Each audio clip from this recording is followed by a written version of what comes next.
함께 읽을 하나님 말씀 히브리서 12장 6절에서 8절 말씀입니다.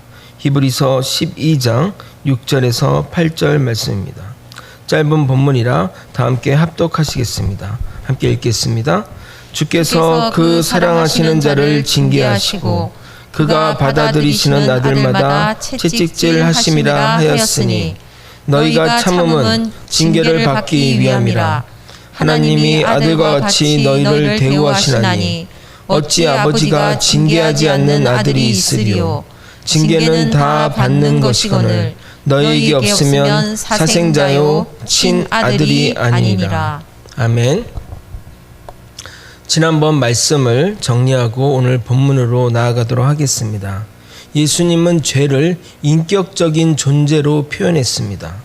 우리가 죄를 범하면 죄는 인격적인 존재가 됩니다. 죄는 사단의 도구이자 무기이기에 우리가 죄를 지으면 죄의 종 그리고 사단의 종이 됩니다. 사단은 죄를 매개 삼아 우리를 조정하여 결국 멸망으로 이끌어 가게 됩니다. 그래서 사단은 우리가 죄를 짓기 좋은 환경을 만들어주기 위해 죄를 죄같이 여기지 않게 만들어줍니다. 세상은 서서히 타락하게 만들어 죄가 만연하게 만듦으로써 죄를 짓는데 거부감을 줄여줍니다. 마치 비커에 담긴 개구리가 서서히 올라가는 그 물의 온도를 모르고 천천히 익어가는 것처럼 우리도 세상의 죄로 인해 이 세상이 죄같이 여기지지 않으니까 죄에 대한 거부감을 점점 사라지고 결국 우리 모두가 죄악에 물들어 죽어가게 될 것입니다. 저는 지금 세상의 온도가 상당히 높다고 생각하고 있습니다. 과거와 비교하면 너무나 확연하게 확인할 수 있습니다.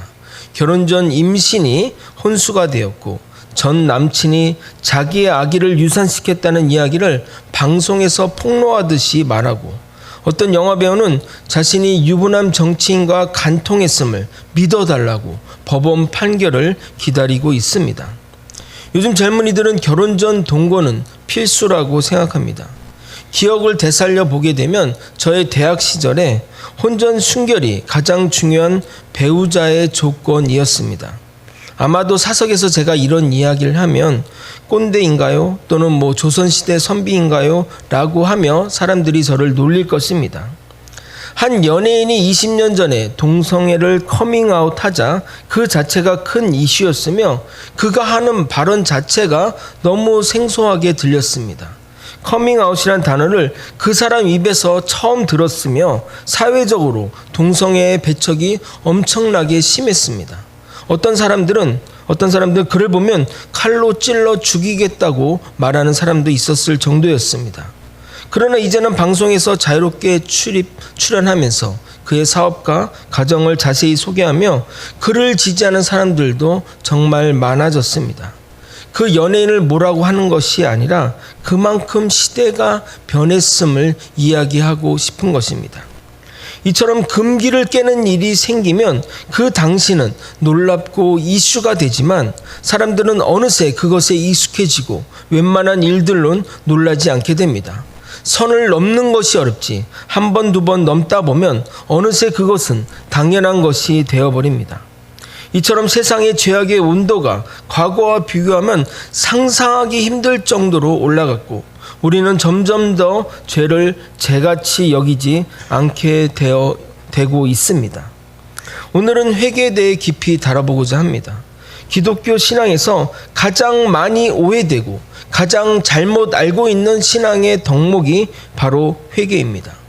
회개는 정말 좋은 것이고 주님이 우리에게 주신 최고의 선물 중에 하나인데 말입니다. 그러나 우리는 이 회개를 만병통치약처럼 여기며 모든 문제 해결의 방법으로 회개를 이야기하지만 정작 제대로 된 회개를 배우지 못해서 잘못된 그런 용도로 사용하고만 있습니다. 그래서 오늘 이 잘못된 회개를 바르게 돌리는 시간이 되기를 예수님의 이름으로 소망합니다.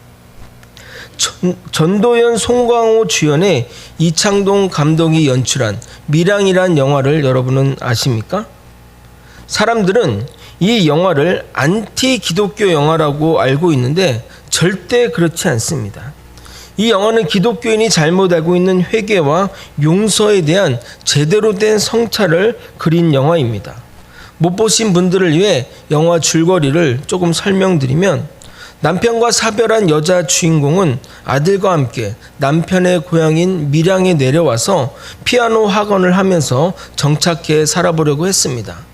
그런데 소문이 잘못 퍼져서 돈 많은 과부가 내려왔다는 소문이 나쁜 사람에게 들어가 그녀의 자식이 유괴되었고, 그리고 얼마 지나지 않아 싸늘한 시체로 돌아오게 됩니다. 범인은 잡혔는데 자신이 하고 있는 피아노 학원 근처에 있는 세탁소 아저씨였던 겁니다. 도박빚에 이런 일을 저지른 겁니다. 결국 남편도 죽고 아들도 보낸 이 여인에게 남은 것은 하나도 없었습니다. 거의 미친 여자처럼 지내다가 우연히 지나가는 길에 교회 플랜카드에 끌린 그 문구에 이끌려 교회로 들어갔고, 거기서 예수님은 당신을 사랑합니다라는 그 설교의 은혜를 받아 성령의 임재를 체험하고 하나님을 만나게 됩니다. 여기까지 보면 참 기독교 영화처럼 보여집니다. 더욱더 교회 생활을 열심히 하고 전도도 열심히 하고 신앙생활을 하면서 과거의 이 고통으로부터 벗어나는 것처럼 보였습니다. 시간이 점점 더 흘러 그녀는 자신이 아들을 죽인 자를 용서해야 하나님의 사랑을 완성한다는 생각에 주변의 만류에도 불구하고 그 유괴범을 면회하러 가게 되었습니다. 두렵고 떨리는 마음을 부여잡고 하나님을 만나 그 사랑을 깨닫고 당신을 용서하러 왔다고 말하자, 고개를 숙이며 용서를 빌어도 시원찮을 그 유괴범이 정말 온화한 미소로 나는 여기서 하나님을 만났고 하나님께 눈물로 회개하니 하나님이 내 죄를 용서해 주셨다고 말하는 것이었습니다. 그리고 내가 당신이 오기를 기도했는데 하나님이 기도 응답을 해주셔서 당신이 왔다고 말하는 것입니다.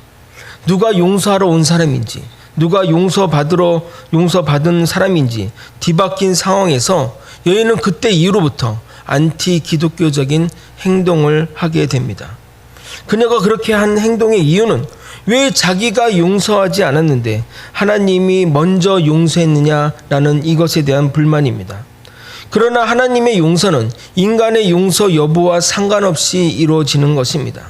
내가 용서한다고 해서 하나님이 용서하는 것이 아니고, 내가 용서하지 않는다고 해서 하나님이 용서하지 않는 것도 아닙니다.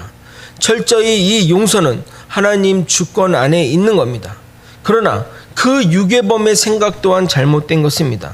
하나님이 용서했으니 자신이 피해준 그 대상의 문제도 해결되었다고 생각하는 것 말입니다.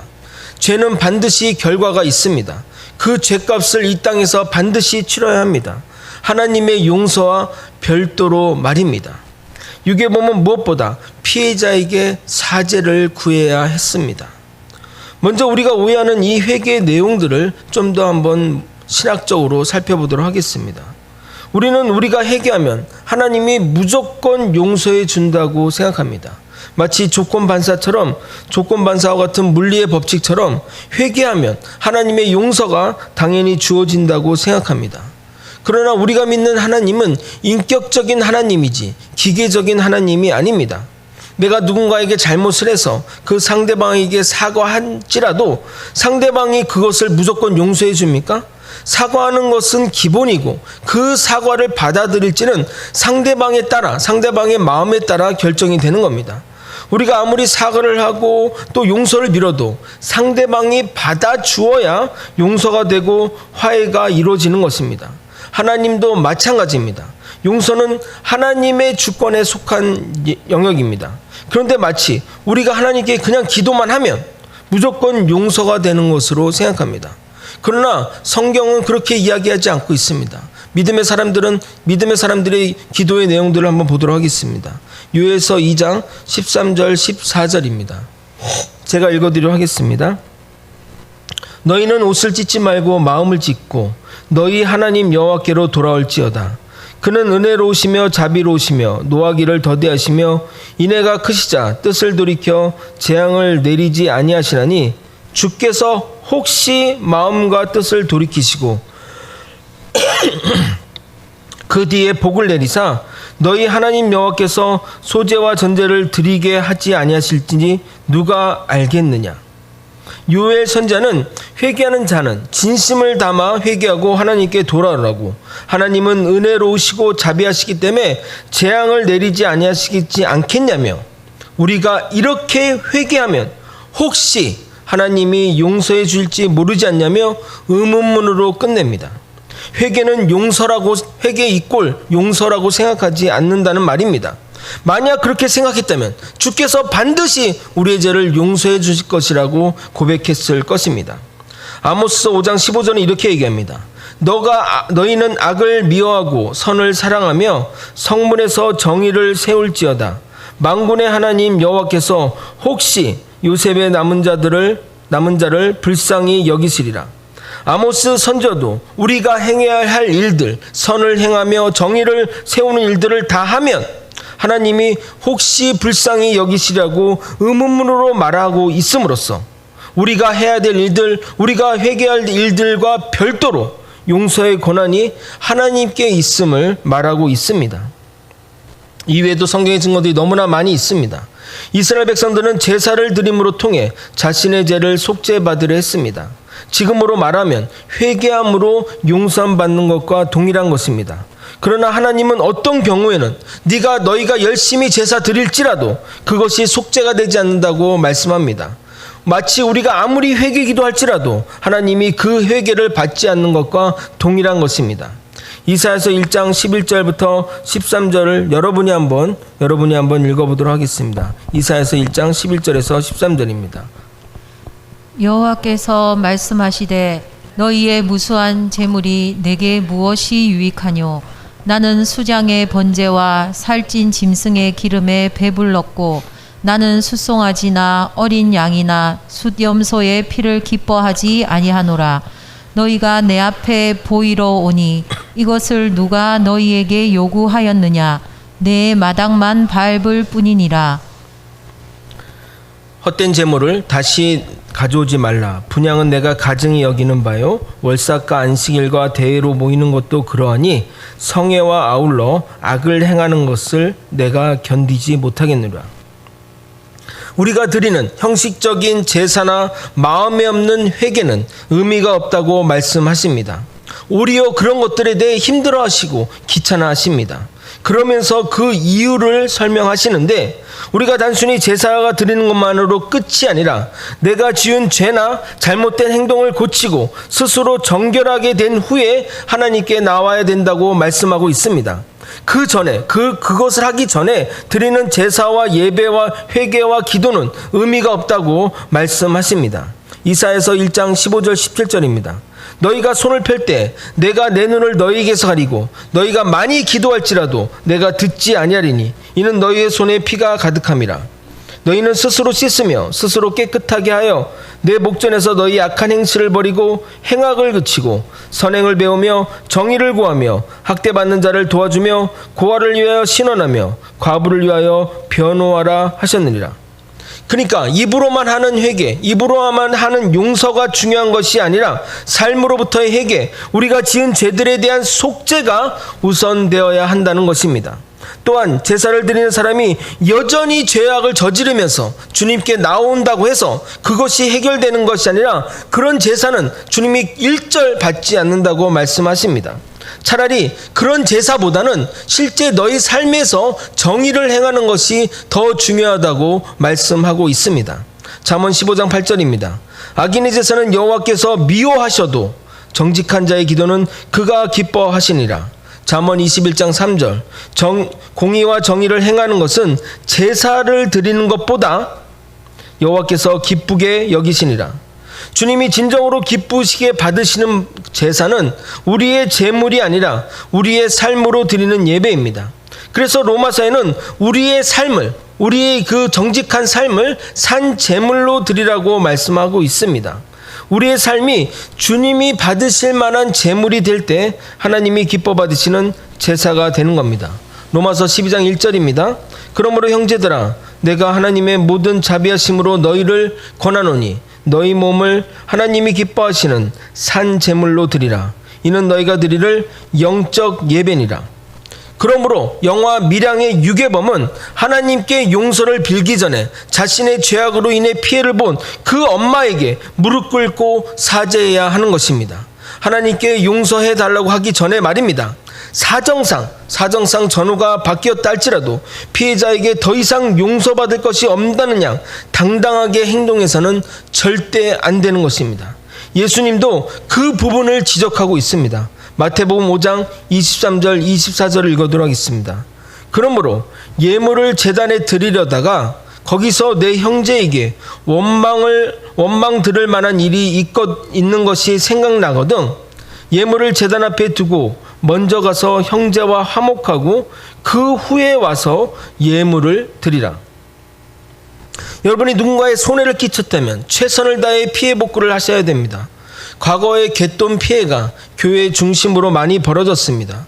교회도 사람들이 모이는 곳이다 보니 좋은 마음으로 갯돈을 했을지 모르지만 신실한 집사님 또는 권사님이 그 돈을 갖고 도망가는 바람에 성도는 돈 잃고 신앙까지 잃어버리는 경우가 허다했습니다. 그러면서 여전히 그 도망간 곳에서 신앙을 잘하고 있다면 그 신앙을 괜찮다고 누가 말할 수 있겠습니까? 하나님은 그러한 죄들을 저지른 자들에게 엄히 벌하겠다고 말씀하고 계십니다. 마태복음 18장 6절에서 7절입니다. 누구든지 나를 믿는 이 작은 자 중 하나를 실족하게 하면 차라리 연자맷돌이 그 목에 달려서 깊은 바다에 빠뜨려지는 것이 나으리라. 실족하게 하는 일들이 있음으로 말미암아 세상에 화가 있도다. 실족하게 하는 일이 없을 수는 없으나 실족하게 하는 그 사람에게는 화가 있도다. 남에게 피해를 끼치고 아무런 조치를 하지 않은 다음에 하나님께 죄를 용서해달라고 해도 하나님은 결코 그 죄를 용서하지 않고 그 자와 결코 화해하지 않으십니다.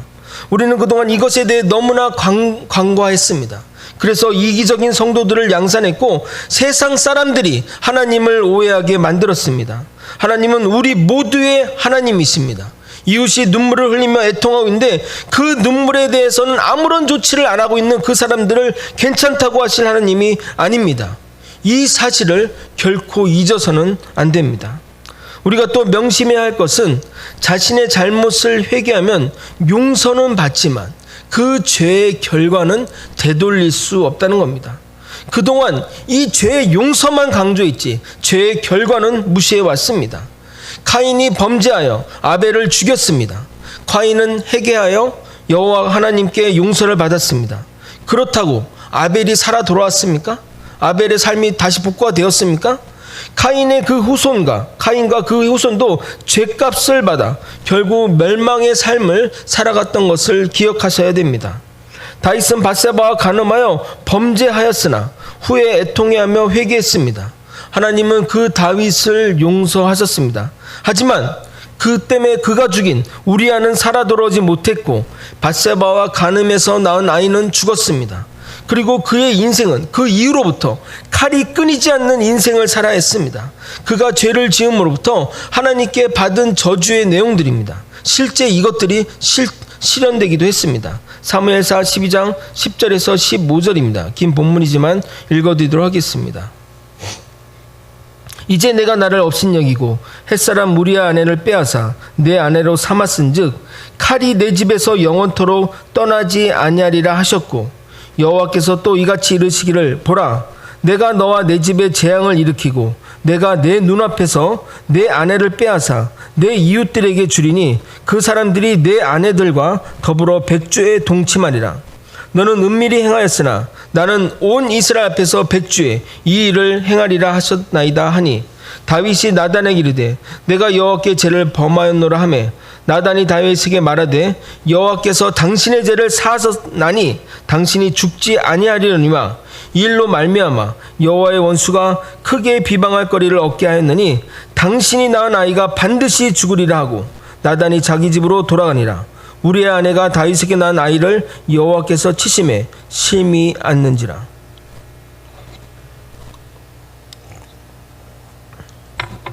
사사기의 백성들은 범죄하여 열방들에 의해서 죽임을 당하고 힘든 삶을 살았습니다. 하나님께 돌아왔지만 죽은 자와 그 고난받은 삶이 보상받지는 못했습니다. 이처럼 죄는 분명한 결과가 있습니다.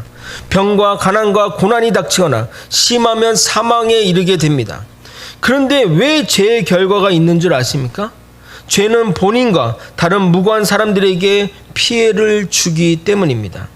죄는 사람들끼리를 서로 미워하게 만들고 궁극적으로 이 하나님 나라의 공동체를 파괴하게 됩니다. 하나님 사랑, 이웃 사랑이라는 율법의 대전제를 무너뜨리는 것이 바로 죄입니다. 결코 하나님은 이 죄를 용납하지 않습니다. 따라서 죄 지은 사람 또한 벌을 내리시는 겁니다. 그런데 역사를 보거나 세상을 보게 되면 악인들이 흥황하고 악인들이 죄가 만연함에도 불구하고 하나님의 징계와 벌이 가해지지 않는 것을 볼 때가 있습니다. 심지어 그들은 끝까지 잘 사는 모습을 보며 하나님이 계신가는 의심이 들었다고 말하는 시인도 있었습니다. 시편 73편 2절에서 5절입니다.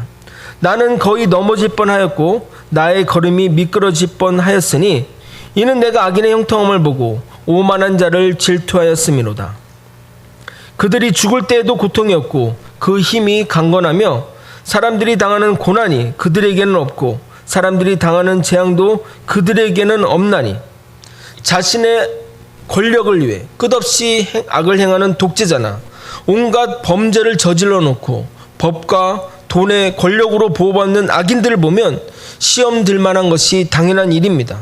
반면 나는 정직하게 살았고 바르게 살려고 노력했는데 오히려 재난을 당하고 매일 징벌을 당한다면 이것이 말이 되겠냐 이 말입니다.